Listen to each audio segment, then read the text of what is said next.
makeup of different societies, different backgrounds, different pains, different experiences, different stories, different memories, different understandings of how we got here, from where, through whom. I'm really, really honored to be here.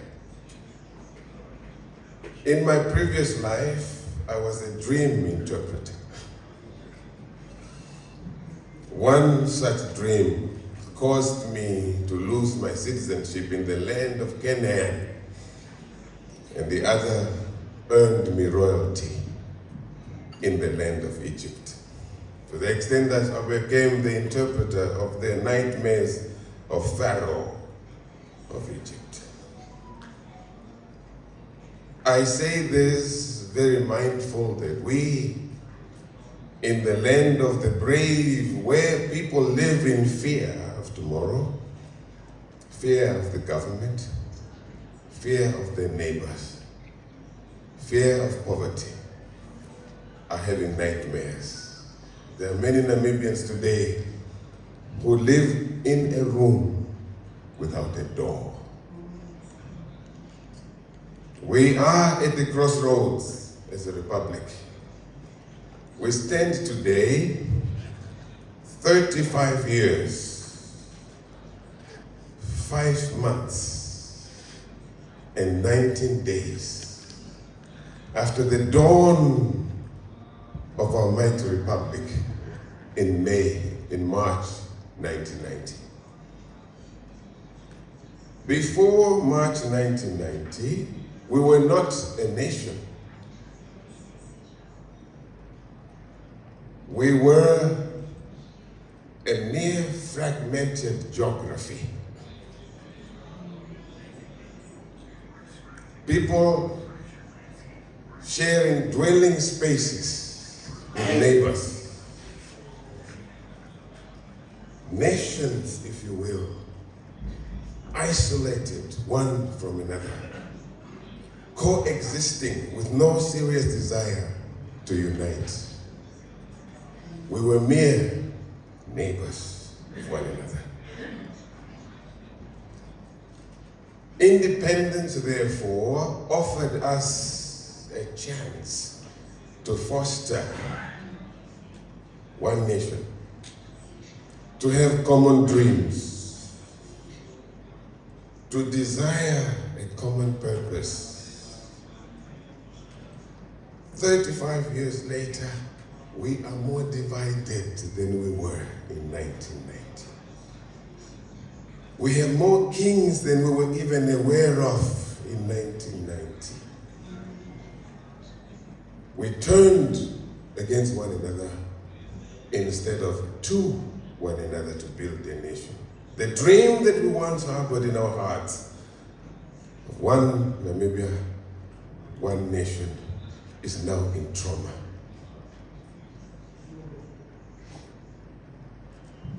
The nation, it is a crossroads. Fellow Namibians, my esteemed leaders, I was asked to make some commentary on culture, customs, and traditions in post-colonial Namibia. 35 years after we attained independence, we are a post-colonial reality. Allow me to locate the difficulty that we face today. I must confess, I'm Catholic, we do confession. I had to abandon the presentation that I prepared because what the president said yesterday, what the minister said yesterday, threw me out of my speech. I had to revisit the problem. I had to go back to the problem and begin to understand and diagnose the disease and dis-ease that Namibia is facing today. You see, when you go to a medical doctor with an ailment, a sickness and a malady, the doctor these days will ask you many questions. Before that, our traditional doctors did not ask many questions. As a matter of fact, you walked into the room of the traditional doctor, Nganga, the doctor already knew what your problems were. The Nganga would say, I knew you were coming, why did you wait so long? I know you're having bad dreams. And the doctor will prescribe a medication for you for your bad dreams. And that same medication the doctor will prescribe to someone who's having a bad wife. And there was treatment. There was healing. These days, where I live in Europe, when you go to a doctor, they ask you very, very painful questions. They even went to the extent of asking you, is there a history in your family about this? You don't know. Your father never told you they had diabetes. In fact, they didn't know they had diabetes. They were bewitched. The reason the doctor wants to know whether there is a history in the family of sugar diabetes or other illnesses is to diagnose the illness with precision so that the medication is appropriate a response to the illness. So what is our illness in Namibia today? Specifically, maybe generally in Africa post-colonial. Let me paint the difficulty, the illness, the disease, the dis-ease we have in Africa today. First, as black people, as African people, we're the only civilization in the whole world that lost its direct contact with God. Africans have lost their direct line to the God who created them. Because those who came to save us from ourselves introduced to us, impressed upon us, and pressured us to accept their God. To the extent that today we pray with dictionaries. We don't reach our own God any longer. The people we call white, as a matter of fact, they are not white, they are pink. White is this color. When last did you see a person this white? They would be dead with no blood in them. The white civilization as such has appropriated and misappropriated the story of Jesus of Nazareth. They misappropriated the story without compensation. To the extent now we see the images of Jesus of Nazareth as a white boy with curly hair, blue eyes. He was not white.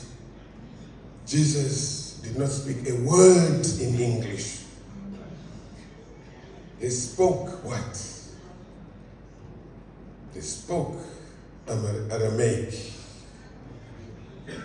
Some old Jewish language.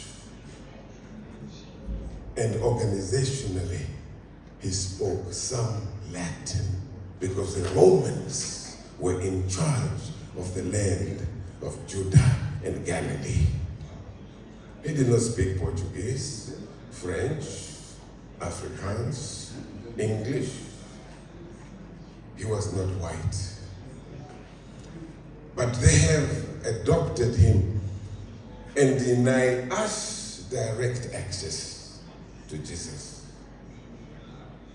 The Asian nations, India, Japan, China, Sri Lanka, Pakistan, Bangladesh, and the likes have returned to their original religion called Hindu. There's a Bible called Gita, Maoism, Taoism, Buddhism. So when they think of God, that God in Hindu, that God in Buddha looks like them. The Arab nations have appropriated the story of Prophet Muhammad.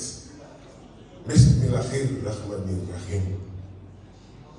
There are no pictures of Prophet Muhammad.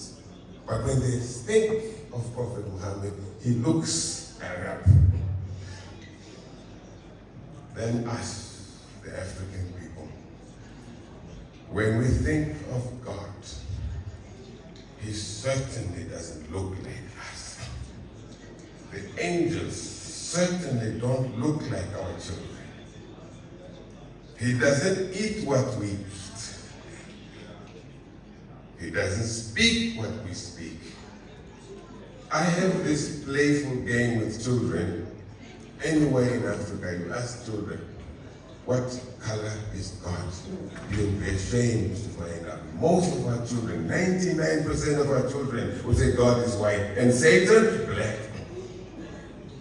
We have been condemned to the world of Satan, that unreliable, untrustworthy word. That is why we in Africa suffer a schizophrenia when it comes to religion.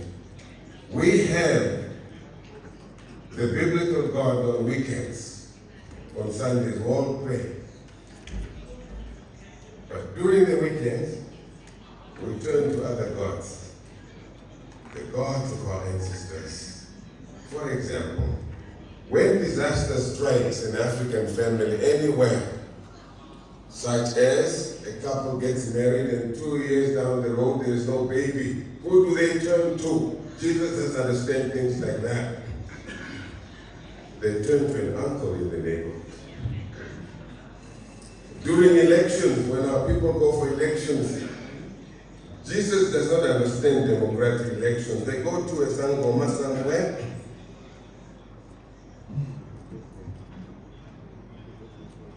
cut some parts of the body, and they go for elections. Sometimes they win. I remember when I was at the University of South Africa, I had the privilege to serve on a panel during the transitional years of South Africa. The search was to find the president for the South African Human Sciences Council, that body that records all research programs. You can understand at the time there was a need for black leadership. So we interviewed about 12 people, shortlisted 5. And this black brother comes, he got all his degrees around the world. But at this time of vulnerability, he has to think differently. We noticed that he was behaving a little bit awkwardly. I noticed a bit of blood here by his shirt. And when the question came, Professor so-and-so, why do you believe you're the best candidate for this job? The brother could not speak with a wide open mouth because there was a leaf inside the mouth. A leaf that a traditional doctor gave him, said, please leave this leaf in your mouth and you'll see what will happen. He said, I'm the best person. There's a leaf here. And he got the job. We do not know whether the job was obtained as a consequence of the leaf or his certificate. I'll leave the judgment to you. So we Africans are without contact to God. That's why we have the mushrooming of the Pentecostal churches, terrorizing all our communities, prophesying wealth, prophesying husbands, prophesying this than the other, because we're in search of that God which we lost. That's the first problem. We need to find our own identity. We need to find our own God. We need to find ourselves. The second problem is that of all the civilizations in the world, it is the Africans who were taken out of their original habitat, out of their original history, and duped, bamboozled to believe that the image in which God or their gods created them was a shameful identity. To the extent that even today we Africans suffer from a deep psychosis of inferiority complex. Because the white men told us that on our own we cannot do it. As a matter of fact, some of us in the scholarship of leadership have concluded that Africa is not ready to govern itself. There was a Brazilian philosopher by the name of Paulo Freire who wrote a book in 1972, The Pedagogy of the Oppressed, wherein he argues that there can be no oppression in which the oppressed does not participate. The oppressed people always participate in their own oppression. In other words, ladies and gentlemen, the project of slavery, the project, the adventure and misadventure of colonization would not have been successful to the extent that it was if our chiefs did not participate in it. Our chiefs collaborated with the oppressor to hand us over in the project of international slave trade. Without the African chiefs, we would not be where we are today. Let's fast forward, my friends. You remember that in the days of harsh apartheid, harsh settler colonialism, and our own context of Namibia, the chiefs participated. The chiefs were protected by apartheid. Not all of them indeed, but without the participation of the chiefs, apartheid would not have been as successful as it was. Third problem. In 1933, a black American by the name of Carter Goodson Woodson, Carter G. Woodson, wrote a book, The Miseducation of the Negro, wherein he argues, trying to locate where is the problem of the black person in America. Because in order to find a solution, you have to find where the problem is. And he located the particular problem of black Americans in the hands of the black Americans. That the black Americans have internalized a false consciousness that they are inadequate. That which they produced was not good enough. That which they had, that which they ate, that which they made with their own hands for themselves was not good enough. Do you see we are part of the dilemma? That is why we in Africa believe that when we have things from overseas, they are better than what we make ourselves. You would discover that we in Namibia would eat mahangu or ishima as a cultural habit. We don't eat it every day.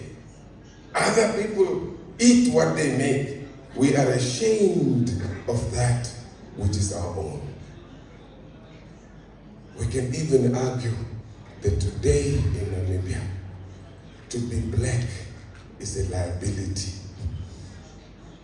We want to be told by other people that we are good enough. That is why when we have big conferences here in Namibia on economics, investment, trade, green hydrogen, yellow hydrogen. Who do we invite as consultants? White people. Because we cannot count on the wisdom, the knowledge, intelligence, and the wherewithal of our own people. Because the white men told us, you are not good enough on your own. We feel better about ourselves when other people certify us as correct.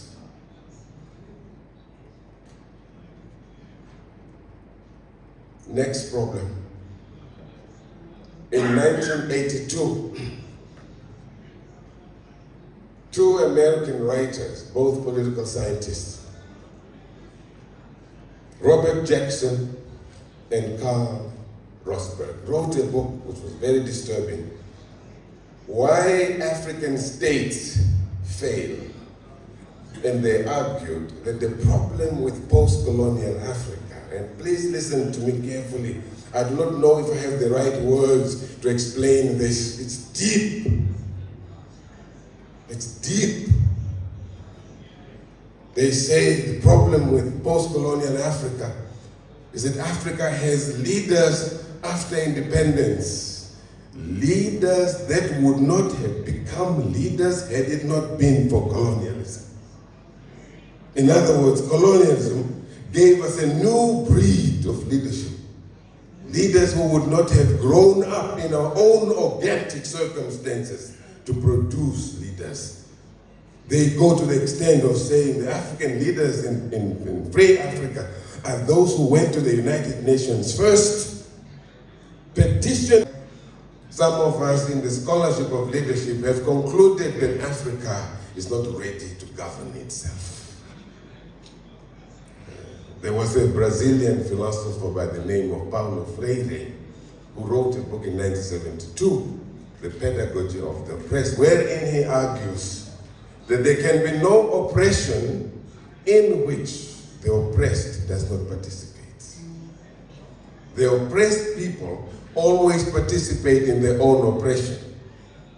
In other words, ladies and gentlemen, the project of slavery, the project, the adventure and misadventure of colonization would not have been successful to the extent that it was if our chiefs did not participate in it. Our chiefs collaborated with the oppressor to hand us over in the project of international slave trade. Without the African chiefs, we would not be where we are today. Let's fast forward, my friends. You remember that in the days of harsh apartheid, harsh settler colonialism, and our own context of Namibia, the chiefs participated. The chiefs were protected by apartheid. Not all of them indeed, but without the participation of the chiefs, apartheid would not have been as successful as it was. Third problem. In 1933, a black American by the name of Carter Goodson Woodson, Carter G. Woodson, wrote a book, The Miseducation of the Negro, wherein he argues, trying to locate where is the problem of the black person in America. Because in order to find a solution, you have to find where the problem is. And he located the particular problem of black Americans in the hands of the black Americans. That the black Americans have internalized a false consciousness that they are inadequate. That which they produced was not good enough. That which they had, that which they ate, that which they made with their own hands for themselves was not good enough. Do you see we're part of the dilemma?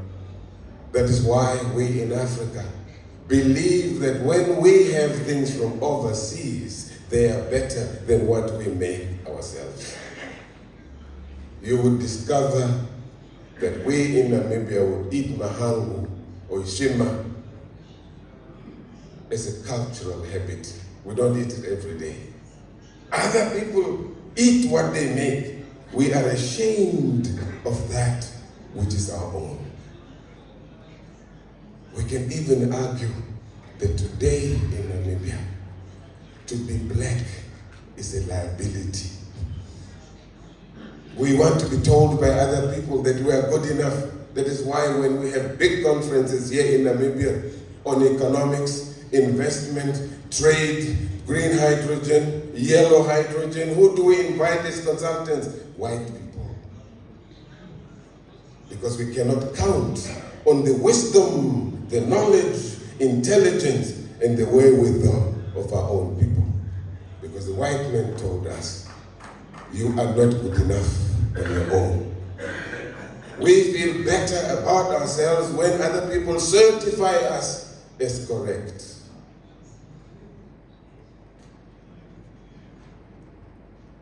Next problem. In 1982, two American writers, both political scientists,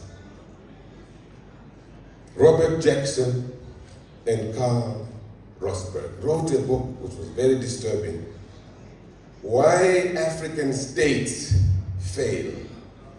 And they argued that the problem with post-colonial Africa, and please listen to me carefully, I do not know if I have the right words to explain this. It's deep. It's deep. They say the problem with post-colonial Africa is that Africa has leaders after independence.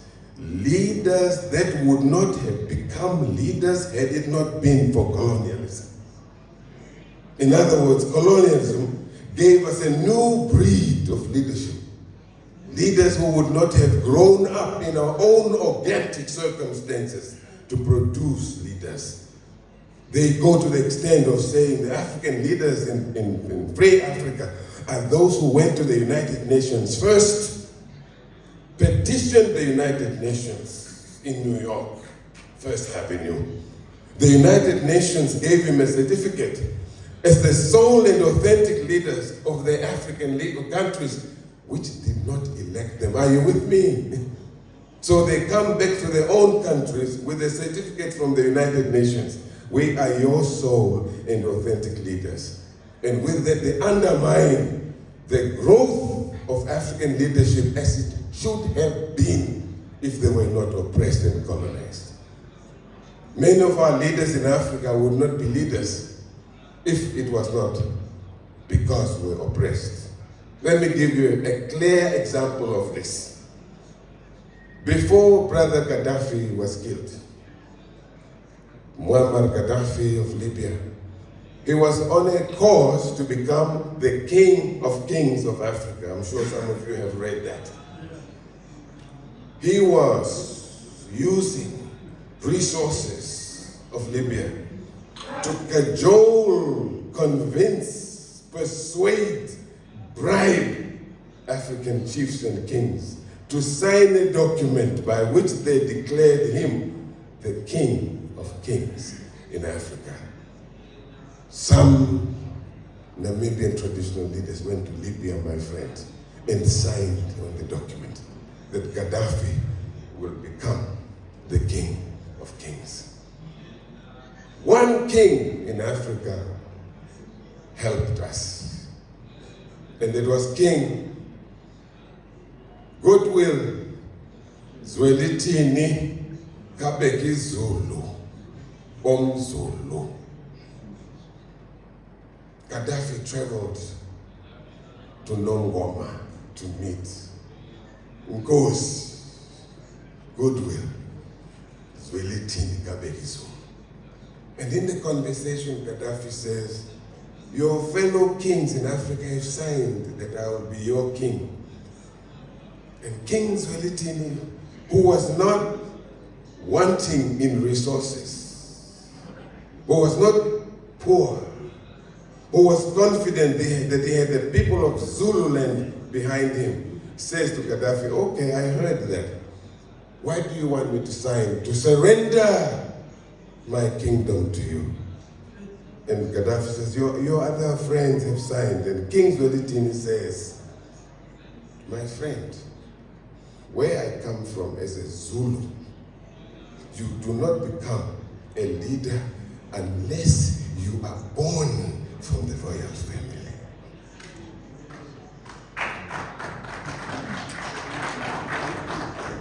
King Zwelithini says, I have not read anywhere that you, Muammar Gaddafi, come from the royal family. I cannot surrender my power to you. That saved Africa. What does it mean? What does it mean? The next problem we have in Africa is poverty. Our kings, our traditional leaders are poverty-stricken, and they're now dependent on the central state for survival. It was not like that before. The kings of old, the chiefs of old, were sustained by the resources of the community. As a matter of fact, the king, the chief, for lack of better words, was the custodian of the resources of the community. People depended on the wealth that he was custodian of for their survival. It is therefore problematic in Africa today. The traditional leaders have become salary recipients from the state. You cannot be a traditional leader if you are on the pay scale of government. You're a government employee. You cannot be the custodian, in the true sense of the word, of the values, traditions, customs, morals of the community. They say, the one who pays you controls you. You cannot bite the hands that feeds you. So we're in the dilemma here, my friends. All of us are trapped in the post-colonial project. 1992, a professor by the name of Basil Davidson writes another book that was extremely important. The book is titled The Black Man's Burden. The Black Man's Burden, wherein he argues the dilemma in Africa is that the arrival of the nation state from Europe, that state with motorcades, that state with police, that state with protocol, that state with pomp and circumstance, that state with immunity, has not been adjusted and adapted to the circumstances of Africa. So you have a state floating above the people like a blip, and the people have no relationship with the state. To the extent that today you see in Africa, the president who's elected democratically preaches to the traditional leaders. It should be the other way around. The traditional leaders should be informing the head of state what the issues are on the ground. Is that not what the Act says? Is that not what the law says? You are the quintessential advisors to the head of state on the management of land, customs, and cultures. My friends, we're not the only ones who were colonized. But let me quickly reverse to 1969.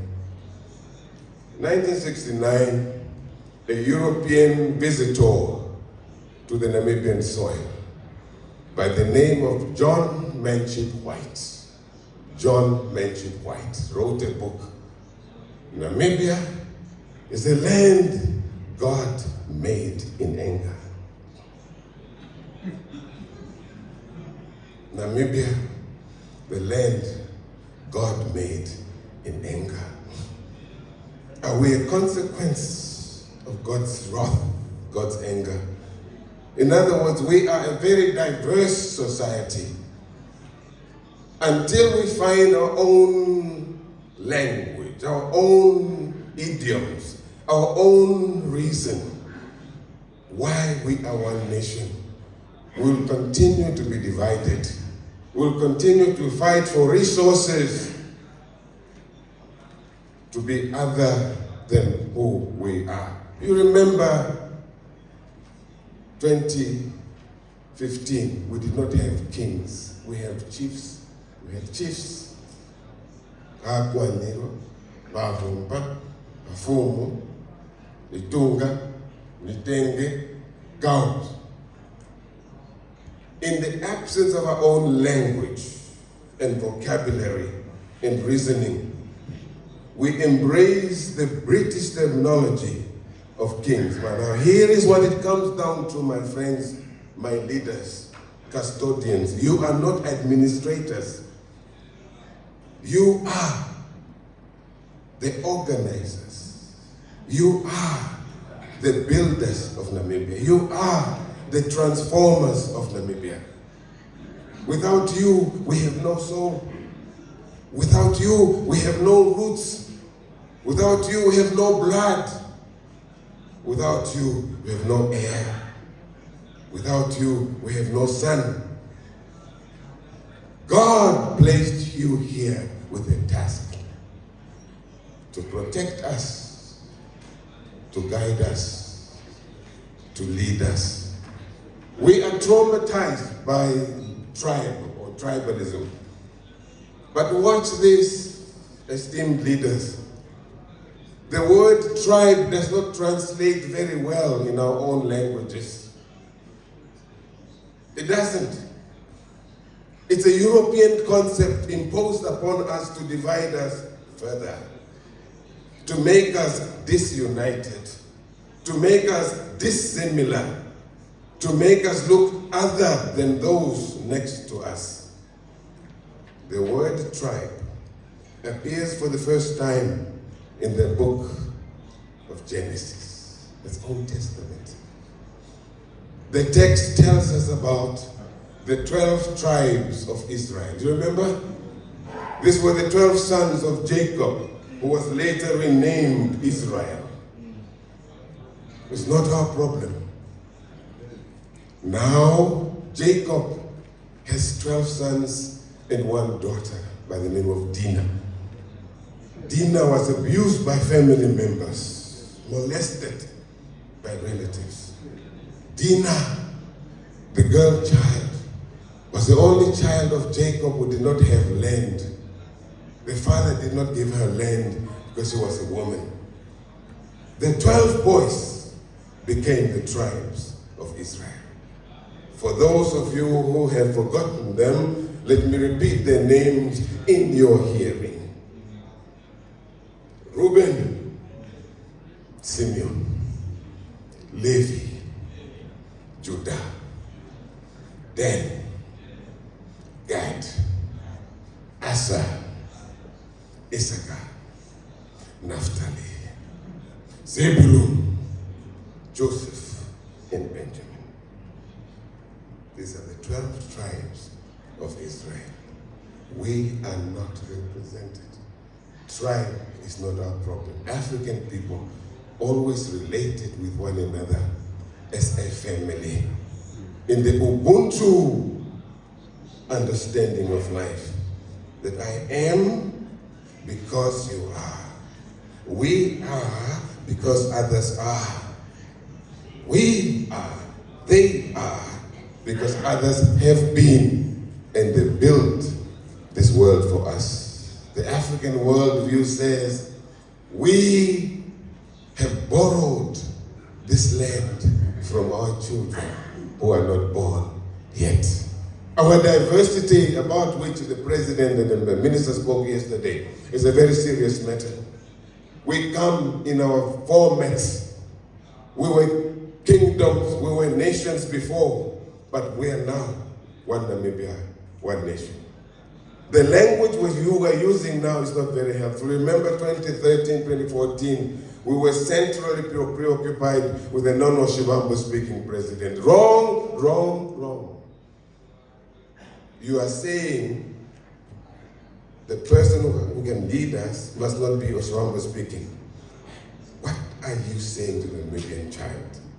Now we are saying women, the future is female. I understand that. The youth is up in arms, but let me state this very clearly. In a diverse community, let me invoke the imagery of the Nama dress. You know that beautiful Nama dress that they wear when they perform customary dance. It has different patches. These were slaves who could not have enough material to make one dress. So they took patches to constitute a dress. It's now colorful, it's now elegant, it speaks a story. For us as Namibians, in our diversity, it means Hereros, you are a foundational community. Yes, you started this logic of war, but you are not big enough. Damaras, Dama, you were walking here to create this land space. You are right to claim your rights, but your patch is not big enough. Namas, you were kept as slaves in the Cape Province. You have the right to claim your dignity. You are right, but your patch is not big enough.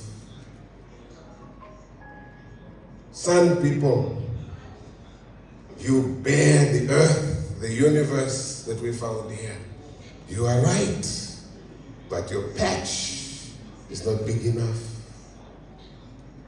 Kavangos, you have the river, yes, you have plantation, you have, yes, you are right, but your patch is not big enough. Young people, you are saying the problem in Namibia is there are too many old people. You are right maybe, but your patch is not big enough. Women, you're saying, yeah, the time for women to lead, you are right, but the woman patch is not big enough. Disabled people claim they are marginalized and excluded. They are right, but their patch is not big enough. Pastors, coloreds, who were not white enough before, and they're not black enough now.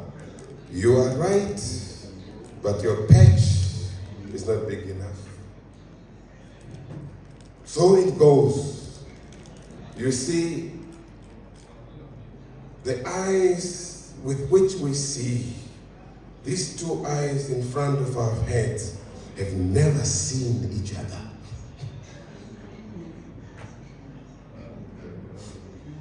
Our eyes have never seen each other, but they see the same thing at the same time in the right context. So our experiences as Namibians are similar. Whether you come from this, that, here, we are Namibians now. This country of our ancestors, that the Kulusem Nyoma said 24 minutes after midnight on the 21st of March 1990, this land of our ancestors is now in our hands. Let's look to the future with confidence and hope.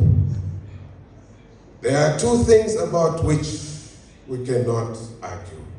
Two things over which we do not have control, and that's our birth and our death.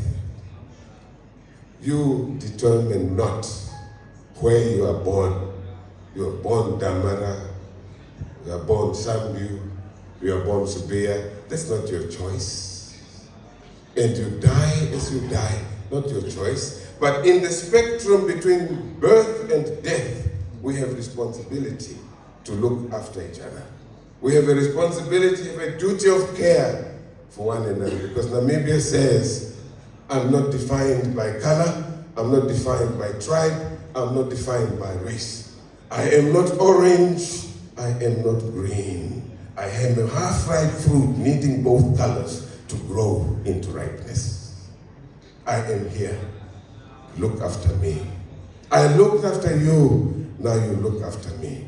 I protected you, now you protect me. Let me conclude by invoking the words of Lao Tzu, a Chinese teacher who lived about 600 years before the birth of Jesus Christ. And he taught his people the following. And allow me to repeat this and give it to you with great respect, with the greatest of honor and accountability. He said to the Chinese people, go to the people, live with them, work with them, love them, learn from them, work with what they have, begin with what they know. With the good leaders, the best of leaders, one day, they will realize that the job is done. The task is accomplished. And they will return saying, now we've done it ourselves. Fellow Namibians, duty is ours in God's events. Your role, ladies and gentlemen, is to help the Namibian government become a better government. Help the Namibian government to be able to deliver services to the people, able to bring justice, peace and stability to the nation, able to bring light to dark areas of the country, able to stop learning under the trees, able to make us all feel that this house in which we live have a door and exit.